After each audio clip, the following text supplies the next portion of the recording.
Hello, hello, hello, Instagram and Facebook family. Welcome to Business Strategies and Tips with Lady L. I am your host, Lady L. And today we're continuing in our realm of our... Oh, Facebook just popped on. Hey, hey, hey, everybody. Welcome, welcome, welcome. Happy Friday. God has blessed and made us through this week. Amen. All right. Welcome to Business Strategies and Tips with Lady L. I am your host, Lady L. And we're continuing in the vein with the tax-exempt organizations, commonly known as 501 organizations, and even more commonly known 501c3 organizations. And we've already gone through the distinctions of some of the major 501. So if you need to wave back at the previous sessions, please visit my YouTube page, Lady Verne, that's LadyVerne, and just listen to your heart's content. Make sure that you like, subscribe, and hit the notification button so anything else that's coming down the road, you won't miss out on it. We were talking about yesterday developing boards and advisory boards. Now, one thing I do want to express in this segment is this is mandatory. You just don't drop people on a board. You just don't drop people on an advisory board and do not give them training. What we're doing today is briefly discussing the necessities of acquiring board training for your board members and your advisory board. Yes, absolutely. To truly be a great nonprofit board member requires having good character, a strong commitment to the cause, the gift of time, talent, treasure, and volunteerism, a willingness to use personal and professional resources to advance the organization's mission. If your board members and your advisory board members do not have that level of commitment, then you need to reconsider them being on your board. These are things that are mandatory. They're things that you have clearly defined, as we have forestated in the other two sessions, and they are coming to the table in your interview process and in your acceptance process with the understanding that this is what you are looking for. Board training is commonly known as governance training because what you're doing is you're mapping out the governance, how your organization is run. And so it is very important to make sure that they are properly trained.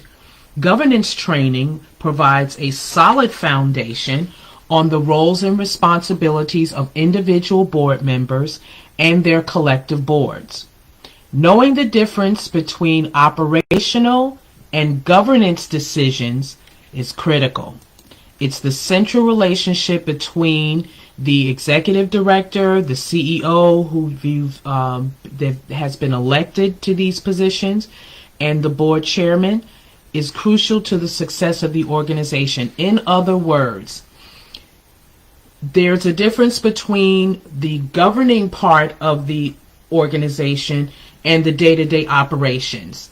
The board should not be all up in the day-to-day operations. That's what you have executive directors and CEOs and CFOs and COOs. That's their side of what needs to be done. They do report, however, to the board chairman. Chain of command is critical. I can't express that enough. You don't want anarchy and everybody all over the place usurping all levels of authority. So that's why when we previously talked about organizational charts, that you map out each one of these levels, making sure that the board knows who reports to them and vice versa, the advisory board who reports to them and vice versa, who your management team that runs your operational part of your organization. It does not matter the size of your organization. If you begin to lay these foundations from the very beginning, then you have something to build on. You don't want to reach back and pull up to try to regroup and set all these things up. These are everything that we've been talking about this entire month is what you do in the very, very beginning of your organization. If you find yourself in the middle of your organization or you've been in it for a while, then these are checks and balances that you need to go back to and make sure that your foundation is strong. If you're having chaotic situations, I can guarantee it. It's because these foundational principles that we've been talking about all month has not been established. But don't fret, don't get upset. Just go back to the drawing board. Like I said, Lady Vern on my YouTube channel, and you can take each one of those days step by step and do your checks and balances wherever you are in your organization or business or ministry. And then do your due diligence to repair any breaches that you may have. These are common mistakes that nonprofit boards make, but I want to convert them into something positive because we know they're mistakes. I just said they are. So I'm going to try to verbiage them where they're more positive so that your mentality stays in a hopeful place. When you keep focus on providing governance, guidance, and strategic direction, that keeps your board intact. It keeps down the chaos and the mayhem that happens, because we've all heard some horror stories of what happens in boards, and I guarantee you it's because they did not go back and stayed focused on all the foundational structure that they put in place. If you find that it's just beyond what you can possibly do, Success Beyond Strategies does workshops and trainings and will be more than honored to come in and help you structure things that need to be done. When you make sure that all of your board members understand the vision and mission, going back to the beginning, it's written down, it's made plain. There's nothing wrong with repeating it at every meeting. I'm a fellow Toastmaster. Matter of fact, I'm the president of the Achieving Excellence Toastmasters Club, and we read our mission statement at every meeting. It's a reminder to those that are there. It's a refresher to those that are coming in. And when you have members on different levels, it keeps them focused on why are we here. With my Bishop Mama with Love of Jesus Family Church of Newark and the Young Disciples Ministries, she told us the vision every time we came together because it kept us together. It kept us being of one mind, one heart, one walk, one talk, one direction. We didn't have anarchy all over the place. We stayed focused on why we are here. That's important. The board is responsible for understanding the awareness of tax legislation as it pertains to nonprofit organizations. When, God forbid, if you ever have to go before a court of law behind something that may have happened in your organization, judges do not accept the excuse of, I didn't know. Because when you agree to sit on a board, when you agree to sit as an advisor, when you agree to connect yourself to an organization, you are responsible for knowing the legal ramifications of that organization. So, there's information in place. As I forestated, we'll be glad to come in and do workshops and trainings to make sure that you are abreast of what is required of the organization from a tax perspective and tax benefits as well. Operating with outdated governance documents. In other words, your bylaws, your articles need to be reviewed on an annual basis so that you are making sure that you are staying within the compliances of your tax exempt organization requirements by the Internal Revenue Service, and even if there's some state and local laws that you need to comply to, it's good to have that annual review to make sure that there's some refreshing and some updates. With things in technology going digital and a whole lot of other things going on in the business sector, you need to make sure that your governing documents are kept up to date. Little knowledge of what makes a nonprofit tick. What makes it operate? What makes it do what it do? It is so critically important that you understand the arena that you're operating in, the industry that you're operating in. You've got to make sure that you are doing your due diligence, that you're just not doing a 501c3 because you have a vision, a mission, a purpose, and you just want to get out there and help the people. That is noble. That is wonderful. But it's still a business nonetheless, and it needs to be operating and functioning as a business. So you need to make sure that you know what your industry, if you're providing for a community, you need to take assessments within that community to make sure that you are really meeting their needs. So that will include doing some social media. It's not foreign to us, people. We're in it. Embrace it. Lay hold of it and bring it into your organization so that you are truly meeting the needs of the masses, whatever it is that you've been called to do.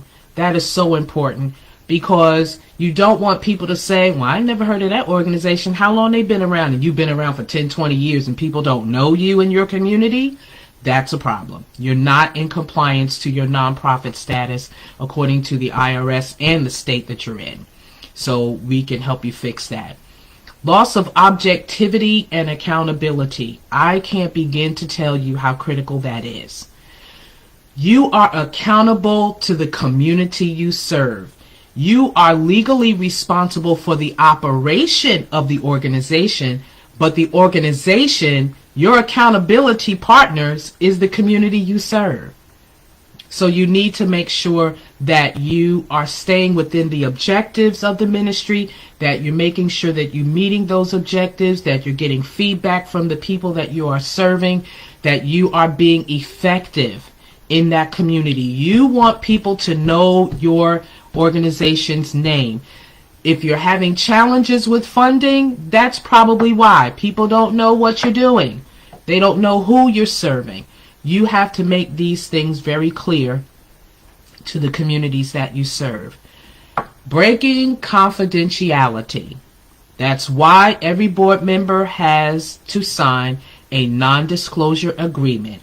In other words, what happens in the house stays in the house, gets fixed in the house. And if you need outside consultation, you collectively make a decision to get that done. Nobody needs to know. There's a scripture that says that the left hand does not need to be knowing what the right hand is doing. In other words, what image you have in the public eye, it needs to be positive and constructive. It does not need to be on social media drama that you can turn into another drama program. That's not what this is all about. So you're making sure that you are not breaking your confidentiality agreements and positions that you've placed. You don't want to have an oversight of policies, procedures, such as your conflict of interest policies, your compensation policies, your reimbursement policies, etc. That's why you have an annual review of your governing documents, because you want to make sure that everybody stays on the same page. You need to probably review it every quarter, because if your organization is doing exactly what it's been called to do, then that means it's going to grow, and it may grow exponentially, meaning it may grow really, really fast. You don't want to lose sight of certain things and compromise. Stick to your policies and procedures. Make sure you're complying to your conflict of interest policies, your compensation policies, your reimbursement policies, because when it's time to file those annual taxes, you want to make sure your records are clean. You want to make sure that you don't open the door to an audit. The only time a tax-exempt organization, a 501 organization, is up for an audit is because you're apples and oranges. Instead of apples being apples and oranges being oranges. Make sure your records are clean. Then you won't ever have to worry about an audit, because your figures, all of your documentation makes sense and they connect. And the last thing I'm going to discuss, and this is very critical in this day and time, because there are so many cultural diversities, just multiple levels of diversity. You make sure that you want to be inclusive in diversity. In other words, respect everybody. Serve everybody At the end of the day, we are all human beings, period. And we need to serve humanity. Whatever you've been called and commissioned and visioned and purposed to do, purpose to serve humanity. Everybody has needs. You cannot be prejudiced. You cannot be impartial. You have to, partial. You have to be open to serve the community that has been given to you. You don't know what light you're going to shed on different diverse situations and circumstances. People just need to be respected. They need to be loved. They need to be cared for from a genuine, authentic position. You must make sure that all of your board members, advisory board members, your staff, your volunteers, that everybody has one heart, one motive, and that is to serve the community that approaches your doors, because you have told them that these are services that you provide. With that being said, have a wonderful day. We will be back here tomorrow, 12 noon, with another tip, business and business strategy. It is such an honor and a privilege to be able to come to you on this daily basis to make sure that I am helping as many businesses and individuals, entrepreneurs, potential business owners, regardless of where you are in your walk. If Success Beyond Strategies Enterprise LLC can be a blessing to you, please do not hesitate to reach out to us. Thank you so much, and I appreciate your support. Have a great day.